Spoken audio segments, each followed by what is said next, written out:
اللهم صل وسلم وبارك على سيدنا محمد وعلى اله وصحبه اجمعين. ازيكم عاملين ايه؟ يا رب تكونوا بخير وفي احسن حال. اول حاجه كده عايزه اقول لكم كل سنه وانتم طيبين بمناسبه ان خلاص رمضان جاي. بصوا على الابواب كلها، خلاص شهر ونص ونبدا شهر رمضان. ربنا يا رب يبارك لنا في بقيه شهر رجب وشعبان وبلغنا رمضان، اللهم امين. لا فقودين ولا مفقودين. ويلا بينا بقى نشوف الفيديو بتاعنا النهارده بيتكلم عن ايه، والفيديوهات الجايه كلها كده يعني روايح رمضان، كلها روايح رمضان باذن الله. بدايه من فيديو النهارده، طبعا ما تنسينيش باللايك الجميل، ما تنسينيش كمان بالكومنت اللي هتصلي فيه على النبي، اللهم صل وسلم وبارك على سيدنا محمد وعلى اله وصحبه اجمعين. وكمان لو انت لسه مش مشتركة في القناة معايا، اشتركي في القناة وفعلي زر الجرس عشان يوصلك كل فيديو جديد انا بنزله. وطبعا هيكون شرف كبير قوي ليا ان انت تكوني مشتركة عندي في القناة وبتتابعيني كل الفيديوهات اللي جايه. يلا بينا بقى نشوف النهارده كده جبنا ايه. طبعا نزلت السوق وقلت بقى كده اجيب شويه مشتريات من الخضار بقى والبهارات، كان ناقصني بهارات وكمان الفراخ. بصراحه يعني الفيديو النهارده معظمه كده عند بتاع الفراخ. ليه بقى؟ علشان قلت اجيب حاجه الاسبوع كلها.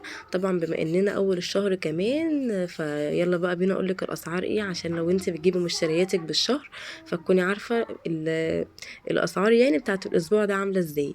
وكمان لو انت بقى زي كده بتجيبي مشترياتك بالاسبوع او بالاسبوعين، فبرضه تكوني عارفة ايه الاسعار، وكمان تكوني ايه يعني مرتبة نفسك كده معايا من اول الشهر كده واول الاسبوع الجديد. فيلا بينا بقى ايه، نشوف جبنا ايه النهارده. طبعا جبت فراخ زي ما انتم شايفين ما شاء الله. الفرخه دي عامله حوالي 2.5 تقريبا، والفرخه اللي جنبها دي مش هتتخيلوا قد ايه ولا هتتخيلوا اصلا بكام. تابع معايا الفيديو عشان الفيديو النهارده مليان يعني حاجات كتير، وكمان في النهارده تجهيزات لرمضان علشان نبقى نخش كده رمضان واحنا خلاص مش شايلين هم حاجه، ونكون الفريزر عندنا مليان وتلاجتنا مليانه ان شاء الله. وطبعا ده مش شهر يعني اكل والكلام ده كله، لا هو شهر احنا عايزين نفرغه كده عشان يعني نتعبد ربنا فيه اكتر، نعرف نصوم، ما نكونش مجهدين قوي، نعرف كمان نصلي صلواتنا في وقتها، نقرأ قرآن، نذكر ربنا كتير. فعايزين بقى ايه نجهز كل حاجتنا وتفريزاتنا الفترة الجاية علشان بقى يدخل علينا شهر رمضان كده نكون ايه مجهزين كل حاجتنا ومتفرغين زي ما قلت لكم.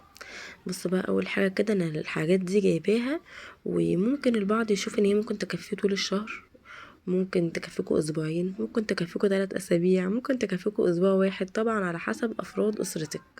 كل حاجة يعني هترجع لك انت في النهاية.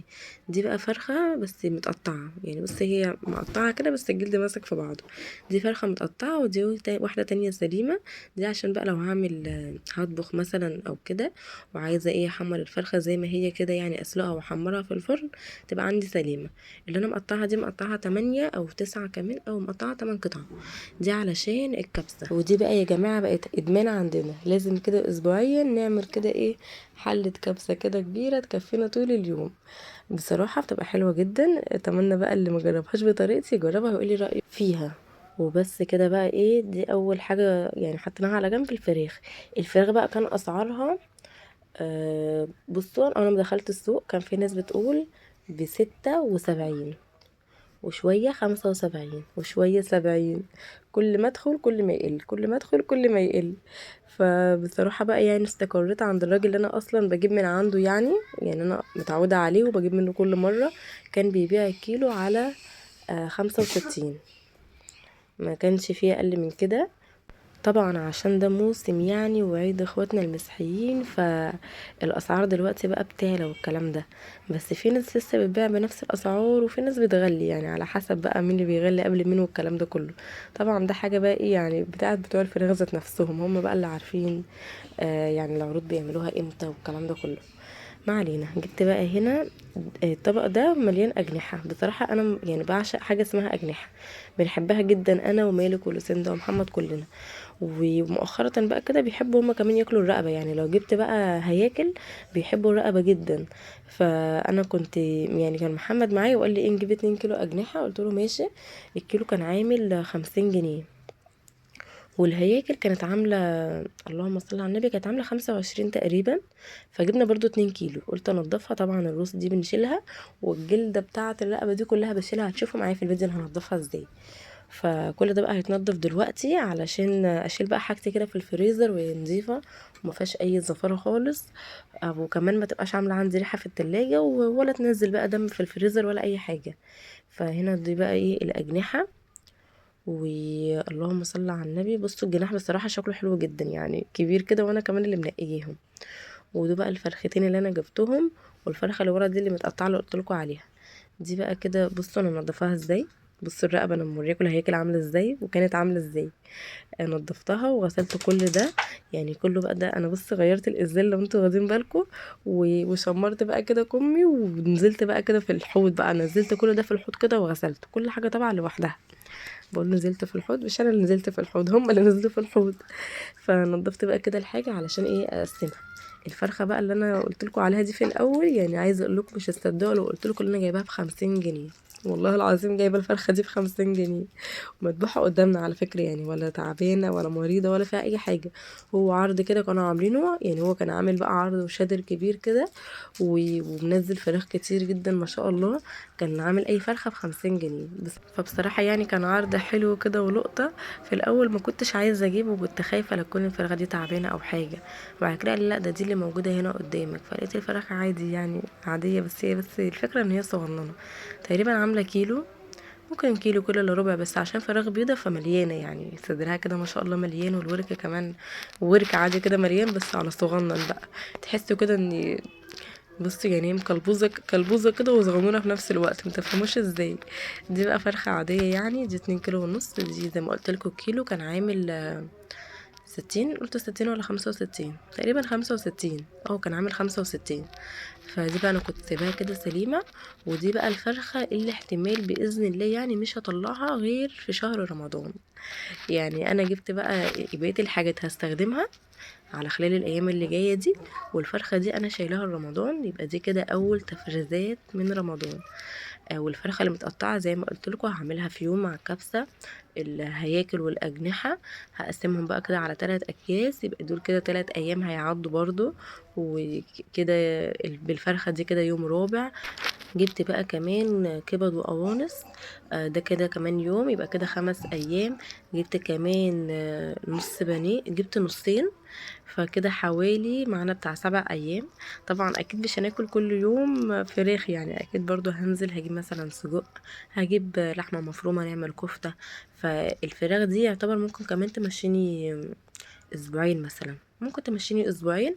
مع طبعا يوم هنقضي مثلا كشري، يوم عدس كده يعني. فباذن الله يعني هتتقضى. و... وقلت بقى الفرخة دي يعني مش هستخدمها بقى، دي هشيلها. وكمان عندي فرخة تانية يعني، انا كده عندي فرختين. يعني مشترياتي من عند بتاع الفراخ دي كلها تقضيني 8 ايام، على مدار بقى اسبوعين 3 براحتك. كل واحد طبعا على حسب امكانياته، وعلى حسب كمان ذوقه في الاكل، على حسب بتحبوا تاكلوا فراخ على طول ولا لا. والكلام ده كله طبعا انتوا فاهميني يعني، مش محتاجه ان انا اشرح لكم اكتر من كده. طبعا كلنا ستات بيوت وفاهمين احنا بنمشي بيوتنا ازاي. بس انا قلت ايه اقول لكم تقسيمتي من الفراخ يعني طبعا بما اننا اول الشهر خلاص، وكمان النهارده الخميس. يعني ده كمان نهايه اسبوع قديم، فالناس اللي بتمشي نفسها اسبوع باسبوع فطبعا اكيد بكره او يوم السبت هتنزلوا ايه تجيبوا المشتريات بتاعتكم. فقلت بقى ايه يعني اقول لكم الاسعار. عشان كده قسمت بقى الاكياس زي ما انتم شايفين على 3، الاجنحه يعني قصدي على 3. والفرخه دي كمان هحطها في كيس، اللي هي المتقطعه دي فرخه كامله برضو، دي الكبيره على فكره زي اللي انا يعني سايباها سليمه برضو 2 كيلو ونص. هما نفس مقاس ايه نفس الوزن هما الاتنين نفس الوزن عامه. بس قلت له خلي واحده سليمه والتانية قطعها. فدي بقى انا قطعتها 8 عشان هعمل كبسه زي ما قلت لكم. واللهم صل على النبي. بصوا الكيس كنت حاساه صغنن، بس ايه قعدت كده ادخلهم لحد ما عملوا الكيس يعني. وبينت بقى كده دبوس عشان ابقى طبعا فاهمه الحاجات هتتجمد ومش هبقى عارفه دي اجنحه ولا هياكل ولا فراخ ولا ايه، لان طبعا متقطعه والعظم بتاعها بيبقى جزء منه باين. حطيت بقى كده دبوس من ناحيه بره يعني عشان ابقى عارفه ان دي الفرخه. وطبعا الفراخ السليمه باينه يعني. عايزه اقول لكم ان انا عملت كبد القونص بطريقه تحفه جدا. هنزل لكم الفيديو ده باذن الله بس مش دلوقتي، يعني مش هعملها معاكم دلوقتي، هعملها معاكم في فيديو تاني هتعجبكم جدا. بس دي بقى هي دي مشترياتي من الفراخ. يلا بينا بقى كده ايه نرصها كده عشان تبقوا يعني اقول لكم على الاسعار كده تاني سريعا. البانيه ب140، ده نصين زي ما قلت لكم، ده نص وده نص. الكبد والقوانص ب80. الفراخ اللهم صل على النبي ب65. تلات الأكياس بتوع الأجنحة دول، الأجنحة ب50 الكيلو، الهياكل ب25 الكيلو. الفرخة الصغنونة اللي قلتلكوا عليها دي اللي في النص دي هي دي اللي ب50. الفرخة الكبيرة مش فاكرة بصراحة هي كام كيلو، قلتلكوا 2.5 بس مش فاكرة بصراحة يعني قطعة كام فلوس، تقريبا 140 145 كده يعني. ما شاء الله بصوا صدرها مليان يعني، فرخة كده محترمة. بس بقى هي دي بقى ايه الحاجات اللي انا جبتها. وتعالوا بقى ايه نشوف وجبنا ايه في البهارات. دي بقى تتبيله بطاطس، مش عارفه صوت مالك حاسه مغطي على صوتي، هو في اوضه تانية خالص بس بيلعب مع لوسين ده بصوت عالي جدا. بس ما علينا منه يعني، ما تركزوش معايا، خليكم معايا انا يعني لو سامعين صوته فعلا. جبت بقى ب20 جنيه بهارات بطاطس، وجبت كمان فلفل وكمون وكزبرة، كل حاجة ب10، لان الحاجات دي بحبها يعني تكون طازة كده اول باول. وجبت كمان خضروات بقى، جبت شوية خضار كده، جبت جزر. الجزر الكيلو كان عامل 10 جنيه، لا كان عامل 12 او 10 بصراحة مش متذكرة قوي. جبت كمان بطاطس وجبت بصل وجبت فلفل. يلا بينا بقى ايه كده نفضي الحاجات اللي احنا جبناها دي، واقول لكم كمان هشيل ايه تاني لرمضان. يعني هشيل في الفيديو ده كده حاجتين، هشيل بقى معاكم في الفيديو ده كده حاجتين. اول حاجه الفرخه اللي قلت لكم عليها، وطبعا لو نزلت يعني اسبوع ولا اسبوعين كده وجبت فراخ تاني، فانا هشيل الجديده وهطلع من القديمه، فاهميني؟ واللهم صل على النبي. جبت كمان بقى جزر وجبت كمان بسله، يعني هعمل بقى كده معاكم ايه بسله بالجزر ونفرزها بقى ايه عشان رمضان. يعني قلت كده كل ما انزل في خلال الشهر ونص دول، انا بنزل كل اسبوع يعني حوالي هنزل مثلا بتاع 6 7 مرات قبل رمضان، فكل ما انزل هجيب حاجه وافرزها واشيلها ايه لرمضان علشان ما احسش بضغط. وتاني حاجة ما احسش كمان بمجهود يعني، ولا يبقى ضغط فلوس ولا مجهود، لان انا بصراحة صحتي بقت على قد الايام دي خالص. بس بحاول على قد ما اقدر اصور معاكم ايه فيديوهات علشان ما اوقفش يعني شغل على القناة. يلا بينا بقى ايه نفضي كده البطاطس. وهنا بقى مالك كان واقف بيساعدني وبيرخم عليا في نفس الوقت وبيساعدني، فانا بحاول ايه اتاقلم ان هو بيساعدني علشان ما اتضايقش يعني. فضيت بقى كده البطاطس كلها. والبطاطس يا جماعه كنت جايباها ب11 جنيه، هي ب12 بس هو كان عامل لي زي عرض كده يعني، خدت كام كيلو فقال لي هحسبها لك ب11. وانا اصلا يعني كان عندي بطاطس بس انا ايه حبيت اجيبها بالزياده، لان طالما عندنا بهارات بطاطس هيبقى كل يوم بطاطس محمره. عارفين لو مفيش بهارات يعني ممكن نعملها يوم يوم لا يومين ويوم كده يعني، لكن في بهارات بطاطس يبقى كل يوم بطاطس محمره. وكمان قلت عشان بقى لو هتغلى او الكلام ده كله يبقى انا ايه عندي برضو يعني شويه هيكفوني بقى طول الشهر. يعني بصراحه البطاطس اللي موجوده عندي دي فعلا هتكفيني شهر وممكن اكتر كمان. جبت كمان الجزر، والجزر زي ما قلت لكم عامل 12 جنيه تقريبا. جبت مش عارفه ده تقريبا 2 كيلو تقريبا 2. وعشان انا يعني العيال اصلا بيحبوا ياكلوا كده، طول ما انا واقفه اشتري يا ماما جزر، اقعد اقشر في جزر ليهم. يا اما بقى ايه تقشير جزر، يا اما مثلا هعوزه كمان في الكبسه ببشر على على الرز البسمتي جزر. وكمان هعوز كمان للبسله، عشان كده جايبه 2 كيلو، انا جايبه بس كيلو واحد بسله. قلت يا دوبك على قد كيسين كده ايه متوسطين احطهم في الفريزر. بس كده الجزر عندي. وجبت كمان بصل، البصل يا جماعه عامل اللهم صل على النبي تقريبا عامل 10 جنيه او عامل 10. كان معدي بقى من يومين، وجبت كمان منه بصل صغنون كده كان ب7.5. فالبصل الصغنون ده قلت بقى ايه اجيب لي كده 2 كيلو علشان الشوربة بقى والكلام ده، ولو عايزة بصلاية صغيرة يكون ايه متوفر عندي. وهنا بقى كمان بصوا الفلفل ما شاء الله كان حلو جدا في السوق، يعني فلفلايه كده ماسكه نفسها كده بنت ناس عارفين بشتري ولا حاجه. الفلفلايه بقى المكسوره دي يا اما مكسوره من ضغط الشنط، يا اما بسبب محمد، ممكن يكون هو حطها كده معايا ايه من غير ما ياخد باله. بصراحه كتر خيره ونزل معايا المره دي. فبصراحه بفرح قوي اصلا لما بينزل معايا، بحس ان انا مش بعرف اجيب حاجه وانا لوحدي، لازم يكون حد ماشي معايا اتشاور معاه في الاسعار، نعرف هنجيب منين كده يعني نجيب ايه بالزياده. فبحب يعني على طول بصراحه يكون معايا. بصوا بقى البسله اصلا والجزر، لا البسله والبصل والبطاطس جايبينهم قبل ما نخش السوق.